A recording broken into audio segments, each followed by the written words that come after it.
Hello everyone, and welcome to Family Firecraft. Today, I'm going to show you something a little bit unique and different than you would actually really think of. So right now, I am in Cricut Design Space, and I'm going to show you how I kind of created this really unique design to turn into a decorative pillow, but you can also easily turn into something completely different than a decorative pillow or a pillow, possibly even a purse. Who knows? So what I'm going to try to do is I'm going to go to Shapes, and then I'm going to hit my square button. And of course that pops up. And then I'm going to go to my upload. There we go. And I'm going to go ahead and pick out the one, looks like dripping. To me, it looks like icing dripping on a cake. You know, when people do that. The little chocolate swirl stuff on it is really cool. So I'm going to try and take this. And of course, it pops up as a print. So I want to not make it a print. And I'm going to kind of let this semi-over. I'm going to let it kind of overlap a little bit. And then I'm going to highlight it. And I want to slice. So I'm going to take away the negative. And take away this part. And then, oh, no, good. And this part as well. This is why I want to overlap, because what I'm going to do next, it will kind of explain what I'm doing. So I'm kind of glad I overlapped it because I want this part gone. I just want pretty much what you see right now. So I'm going to put that aside. And then I'm going to go back to my shapes and pick another square. And I'm going to have this measure out as far as I know I can go on my mat. And then I'm going to unlock it. And I'm going to, again, make this as far as I can. So I'm going to do this on a 12 by 24 mat, which will be pink. Alright. So, of course, as you can see, I actually have my machine cutting right now the design that I'm going to do. And then I'm going to move, I don't want to move that one, I'm going to move this one. Fine. There we go. Either which one needs to be moved back. And then, of course, I want to make it to where I can see it better. So what I'm going to try and do is I'm going to turn it on the side.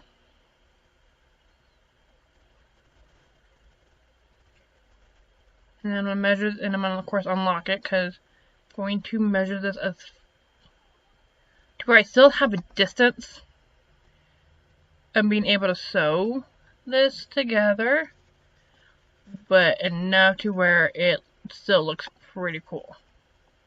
And then once I kind of get where I want it to be, no, not that one.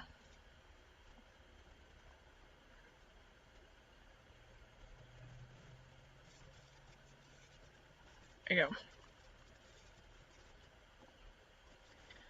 And I'm just going to drag this all the way straight down. Again, you can measure this however you want. I just thought it'd be really cool as like a decorative looking kind of pillow.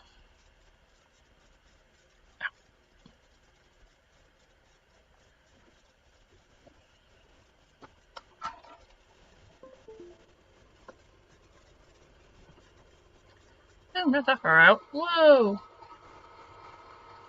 Oh, I see what it did. It moved. Whoops. Okay, wasn't supposed to move. So, okay, I went a little too far on that one.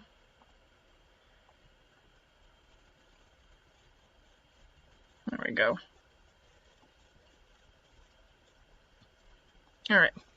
So once I have where I want everything to be, I'm going to go to select all. And I'm going to right click and I'm going to slice it again. So as you can see, this one's gone. So I'm just going to take it out. This piece I was about to, so this piece right here that I just pulled out, I actually am thinking about just saving that for like another project or something, I'm not too sure. But as you can see, now you have your huge little piece that looks like it's dripping. So of course I'm going to go to make it. And of course but as you can see, it's pretty much hollow on the inside right here where you can see the grit. I want that. And I will try and explain to you why. So I'm going to go ahead and go to my continue. And depending on what kind of fabric you're using, I'm using, load this up here. Alright. And then I'm going to go ahead and hit my cotton fabric, and then I'm just going to, so of course it depends on which fabric you're using, and everything like that. It depends on, you know, what settings you're going to use, but mine is cotton. So, I'm going to go ahead and take this off my machine, and I'll show you the rest in a few minutes.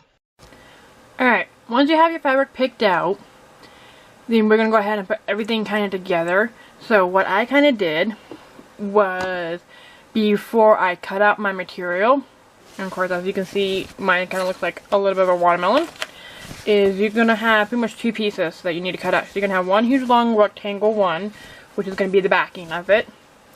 Another whole rectangle one, which will be the inside of your fabric. And then of course, your design that you cut out on the top. So before I cut out just the green part, the rind part right here that looks like the watermelon, I use a heat and bond, this one. It's from sewable, which is kind of perfect for what I want to do, except for the dripping part. I don't know if I really want to sew that. I probably won't. I'll probably just leave it alone, and I'll probably just get something else. But this actually really help. You just have to follow the instructions on it and everything like that. So what I did was I put the heat and bond on my rind on the back of it, put it down on my pink mat, my 12 by 24 pink mat, and then let my Cricut Maker cut out the design. And then I just ironed on the backing, the inside of a watermelon, the backing to the rind. And again, just follow the instructions on this. So what I'm going to go ahead and do is I'm going to go ahead, once you have this on, I'm just going to sew around the edges just to kind of make it a little bit more secure on it. And you don't want to go too far up, because when you sew the backing on, you kind of want to make sure that, you know, you don't see those lines, because we're going to fold it inside out as well.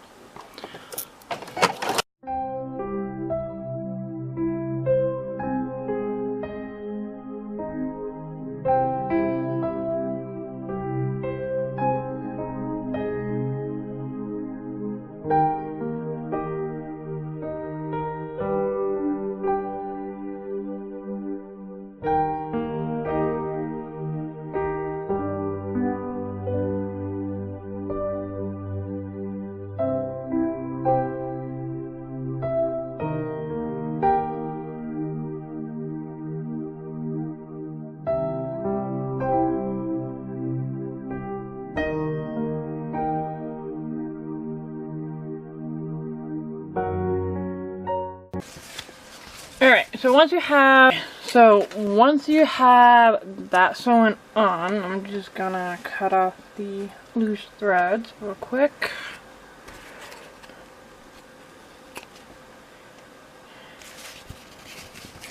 Okay. Alright, so once you have your top piece on to your middle piece, we're gonna go ahead and take our backing.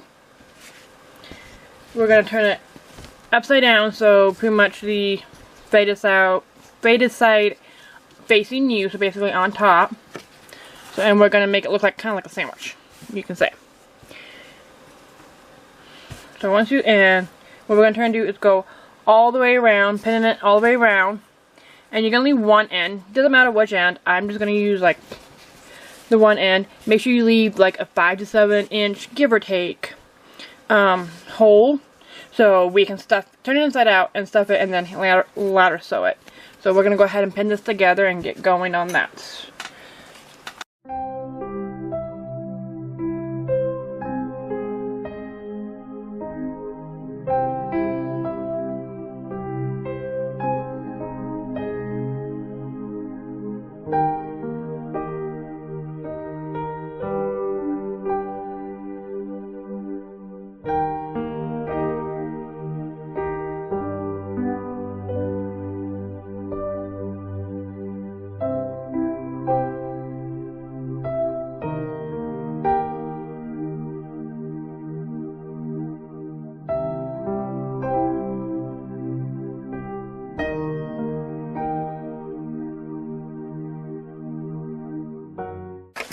So, I got all my sides pinned off, and again, leave a good sized little gap hole.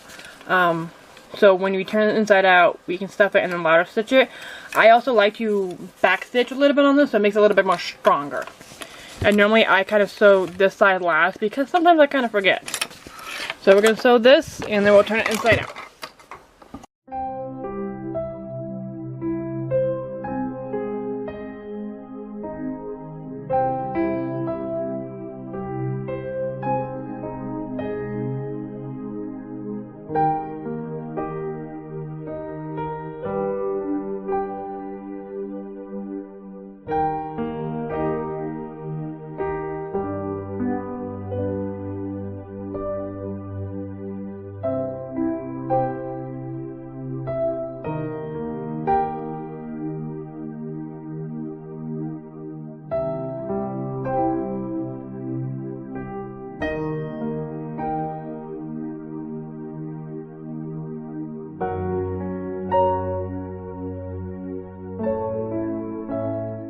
Okay, so when you have your back piece sewn onto your other pieces, you're going to want to cut the corners off. Be very careful when you cut the corners because you don't want to go in your actual part of your seam.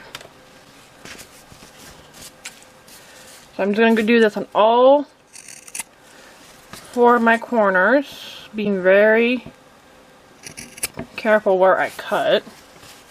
Because if you cut in that seam, you're going to have to redo it again.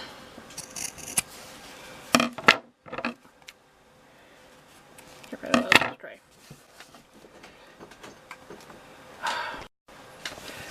Alright, so once you have the corners cut out, we're gonna find the end that as you can see I have a good sized hole, and I'm going to grab onto the other end, pull it straight through. I'm going to tuck out the 4 corners as well. Oh, this is going to look so cute. Perfect for summertime. I say spring and summer. There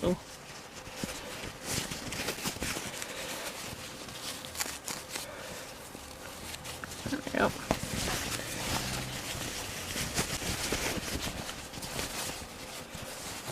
So again, just popping through.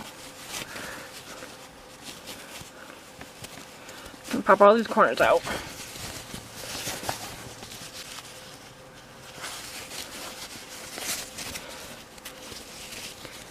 And so you can stuff this with whatever you want to stuff it with. I use polyfill. That's probably good. So as you can see, I have it. So as you can see, I have it inside out, turned inside out. So what I'm going to try and do is I'm going to stuff it. And like I said, you can use, you know, the little polyfill beads.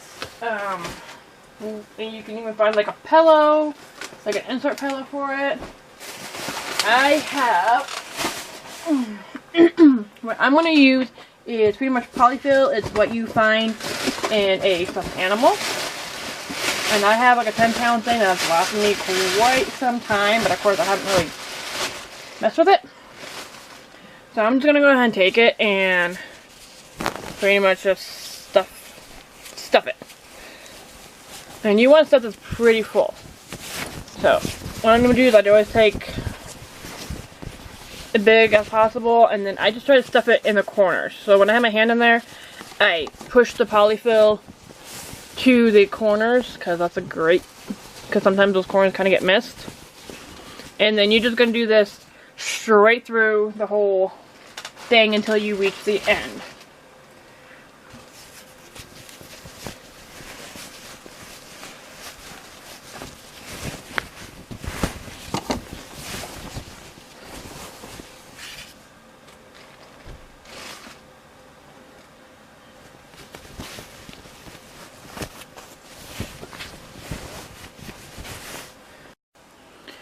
Okay, so once you have everything stuffed in, as you can see, I pinned my seam down. It makes it a little easier for me. So what we're going to try and do now is do a ladder stitch. Try to do this. And it's actually really simple. It's really not that hard. So what you can do is get your matching thread and then tie the end off like in a little baby knot. And it's kind of hard to see. I'm sorry. And then you're going to, oh, this mat's not helping me here. Sorry. And then, yeah, there we go. And, sorry. And then you're going to turn it and go where you kind of fold, where it folds down on one end. So it's going to be hard to see. You're going to want to put your needle through. There we go. Until it hits all the way until it hits your knot. And then you're going to come to your other side and kind of pinch your fabric. And you're going to pull it through a little piece of the fabric and pull through. And then you're going to do pretty much basically a back and forth thing. Do the same thing on the other side. And so basically, as you can tell, it's going to start looking like, ouch. And try not to poke yourself. And as you can see, it's going to start looking like an actual ladder. And then when you pull it, it'll pull the seams down. And you're going to do this all the way until you hit the end where you're going to tie it off. And there you have your decorative pillow. I really like how it turned out. I really do. I'm sure I can probably make a little bit more improvements somewhere. But all in all, I think it turned out really, really cute. Great for summer, especially, you know, for patio, or you just like watermelons, whatever you can think of. I'm sure you can totally figure something out for this. I actually love it. I think it's really, really cute. So I really hope this tutorial helped you out. I know I enjoyed creating it.